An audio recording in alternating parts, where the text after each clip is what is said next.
Hello student, welcome to my YouTube channel LP Edutech. If you are new to my channel, please like, share and subscribe. Today we are going to start with the 9 number lesson of Geography Standard 9 entitled as Trade. So stay tuned and stay together. Now it is very normal things that we buy the goods we need from shops, markets or mall around us. Whatever the daily things we require, we go there and we just purchase it as we are the customers. Generally, the sellers of these goods are not the manufacturers of the goods. They bring these commodities from somewhere. Now, commodity means these things. Now, it is not necessary that these commodities are manufactured in our surroundings. They are manufactured at a place very far away. They could be first brought by retail sellers from the wholesale markets, factories, agriculture products, market committees, etc., and then they reach us. Now let us have a look at this product supply chain. Now these raw materials transported to the manufacturers. Manufacturer produces it. He just added some value in it. He processes it and he prepares the product. Then this product is transported to the distributor or the wholesaler. Now who are the distributor or wholesaler who keeps the such amount of who keep the such type of good in a big amount of quantity, so that person is called as the wholesaler, and that wholesaler distributed to the retailers. Now retailers are those shops that we can see around. So those shops that we can see around, and from where by reaching there we purchase the things, retailers. So at last it reaches to the customer. So this is the product supply chain. Now we have various needs in our day-to-day life. We buy various things to satisfy these wants, right? So when we buy them, we create a demand for them. Unless we give a demand, we cannot order for the products. So in this way, we buy various things to satisfy our these wants. And so we buy them. By buying them, we are creating the demand for them. To fulfill the demand for these products, the production of these goods is carried out. As you can say, if suppose one person can say, I have the 10 demands right now, so I can prepare the goods according to the number. If the demand is increasing to 20, so he will increase the same work and the quantity will be increased. So the producer supplies these goods. In these words, he sells them to a wholesale market or the wholesale traders. Now thus the buying and selling of goods is done to fulfill each other's needs. Now these who purchase are the consumers of the goods, and the producer produces and the sellers sell the goods. Buyers and sellers buy and sell the goods respectively. This is called trade. Sellers are selling, buyers are buying, and those who purchase are the consumers of the goods. So this is how the goods of the buyers and sellers buy and sell the goods respectively. So this is called trade.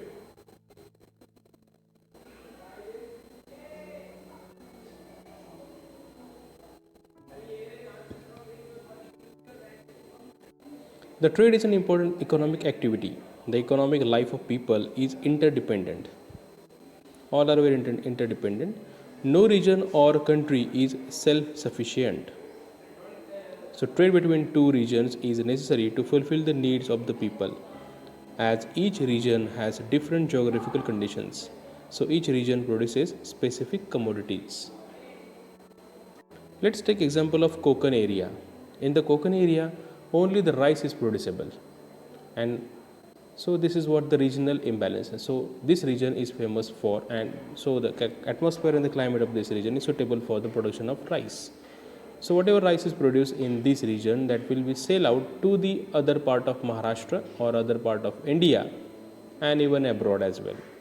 So this is what the geographical conditions. So each region produces specific commodities.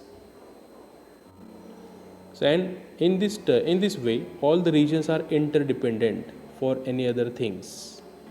Everything is not available at the one place. Now if there is a paucity of commodity, Paucity here it means the scarcity. Okay, the scarcity. If there is a scarcity of the commodity, then there is a demand for that commodity. If anything is decreases, any particular thing from the market decreases, then the demand for that thing commodity is increases. The place where it is abundant provides the supply of the commodity. So where that good is available in abundant manner, by satisfying their need, they supply it to the other place.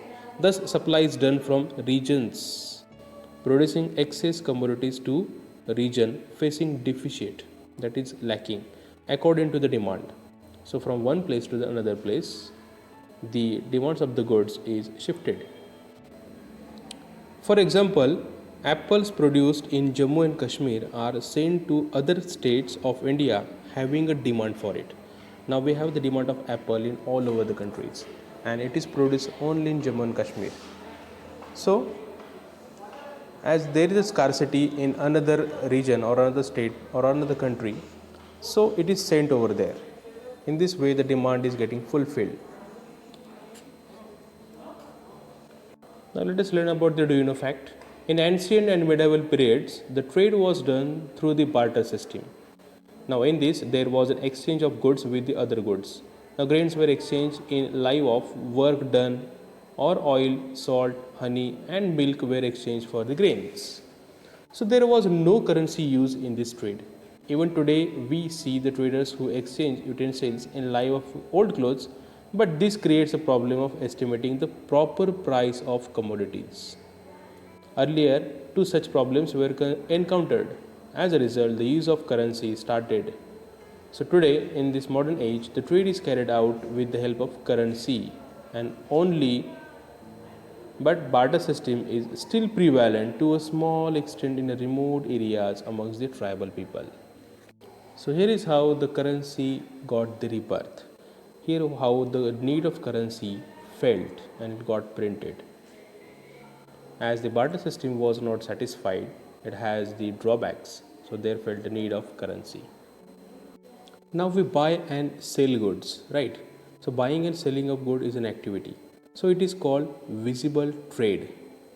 Why it is called as a visible trade? Because we can see it, we can watch with our eyes, we can feel it.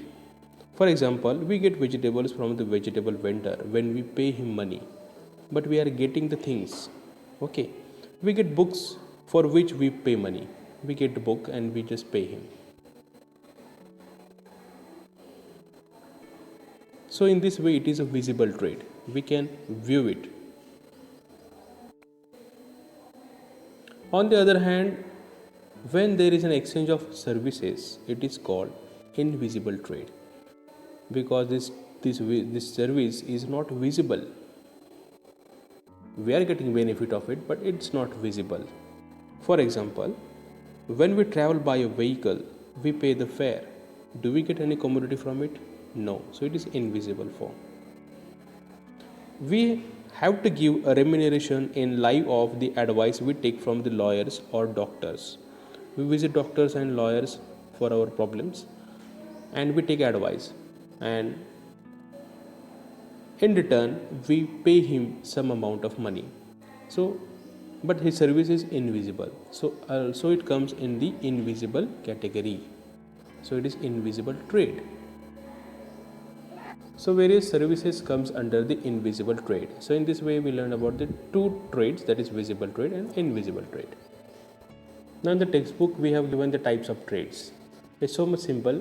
It's on the basis of quantity of goods. Number one, the wholesale trade and the retail trade. Now wholesaler is the person who keeps the more amount of the things or more amount of the products, more quantity with him, and he sells to the retailers. So wholesaler and the retailers are the shops that we can see around. And on the basis of extent of trade region. So trade region, there are two categories. One is the domestic one or internal trade, and another is the international or the external trade. Now internal here it means it is within the border of the country, that is domestic one, and the international it means crossing the border of the country, which is international one. When we crosses the border and do our business, it becomes the international or the external trade.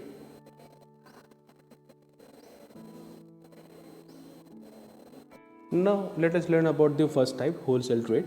The traders buy commodities on a large scale directly from producers. So he buy the commodity on a large scale in a large quantity. So directly from the producers. The commodities are also sold on a large scale to retail traders. So this is called wholesale trading. Wholesale traders buy goods on a large scale from industrialists, farmers, etc. For example, the orchard owners of mangoes or oranges sell their entire production to wholesale traders. So wholesaler is a person who keeps the more amount of quantity or more quantity of goods with him and he sells to the retailers. Now next type, retail traders. Now when the traders buy goods from wholesale traders and sell it directly to consumers, then it is known as retail trading. Retail trading. Now we the consumers take the products or the commodity or the things from the markets, from the shops, from the malls which is around us. So it is called as retail trade. They are doing the business of retail trading. The quantity of goods sold is less in this case. For example, the shopkeeper selling goods, vegetable vendors in market, etc. Now let us learn about the domestic trade, that is internal trade.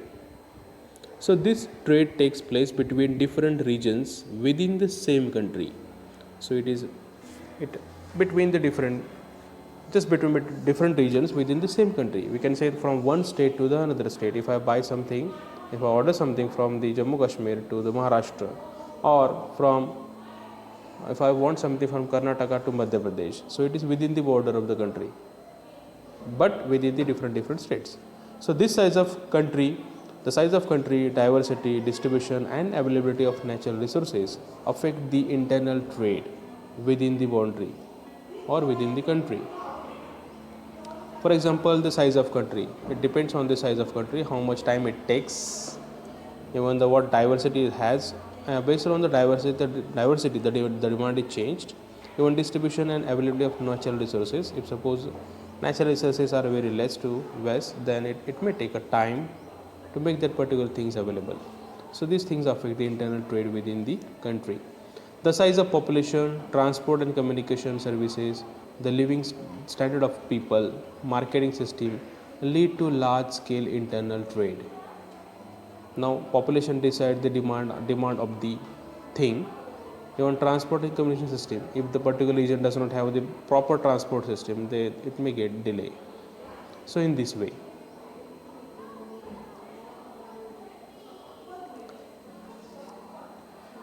Now here are some factors affecting the domestic trade. In India, the factors like we have the price level, inflation, recession, trade cycles, income and employment, economic growth, even the factors like diversity in geographical condition and high population also affect the domestic trade. A country's development is dependent on the extent of domestic trade. If there is a good economic growth, then trade will also be more. Thus, there is a positive relation between economic growth and trade. Now, next point, international trade. The international trade means the exchange of goods and services of one country with other countries. Suppose India sending exporting the goods to China, exporting the goods to UK, United Kingdom, Jerusalem. There are many countries. Any countries, the trade carries out between the two countries. It's called as the international trade. Some countries produce specific products in excess. For example, crude oil. For example, the crude oil in Saudi Arabia, Kuwait, and wheat production in the USA, Canada, etc. So these products are sent to countries having demand for those goods. This lead to the beginning of international trade. So where those products are excess, they just export it to the other countries in this way. And now we are receiving the oil from Saudi Arabia, Libya, Qatar, Oman, any other country, those Gulf countries. So they are they are exporting and we are importing. So when international trade takes place between two countries, it is bilateral trade. But when it occurs between more than two countries, it is called multilateral trade. So keep in mind bilateral and multilateral trade. So simply the bilateral, it means the between two, and multilateral, it means between more than two countries trade. So that is bilateral and multilateral trade. Now next point, export and import. Now export and import are the basic processes of international trade. When a country buys those goods and services which are scarce in their own country, scarce or we can say less. So in their country, so they demand it from another country. So it is known as the import. Okay, so when any other country, when any country accepting the goods in his country, so it is called as importing. And when a country produces excess goods or services than required, it sells these to countries which have a demand for it. So this is called export. So we are sending to the other nation is called as exporting, and if we are receiving from any other nation, it is called as importing. So this is called as export and import business. Now next point, balance of trade. The difference between the import and export values of a country in a specific period is called balance of trade.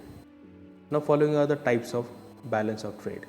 Number 1, when the value of import is more than the value of exports, it is called unfavorable balance of trade.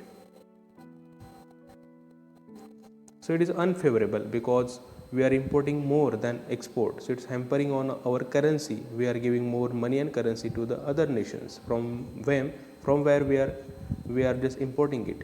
So in this way we are losing our money. Now just have a look at this figure. It is very clear to you. Say import is more than the export. So how it has gone down. So it is going, it also helpful to make going down the image of the country and as well as the currency of the country. Next type we have, so therefore it is called as unfavorable. Next we have the favorable balance of trade. Now how it is, when the value of export is more than the value of import, it is called favorable balance of trade, because by exporting we are earning more and more money. Okay, we are earning good currency of the nations. So this is adding to our economy. Therefore it is a favorable balance of trade. Now you can see the export is more than the import. And the third one is the balanced trade. So when the value of export and import is almost the same, so it is called balanced trade. So look, both are equal here. So both are equal. So it is a balanced one. So this is what we require.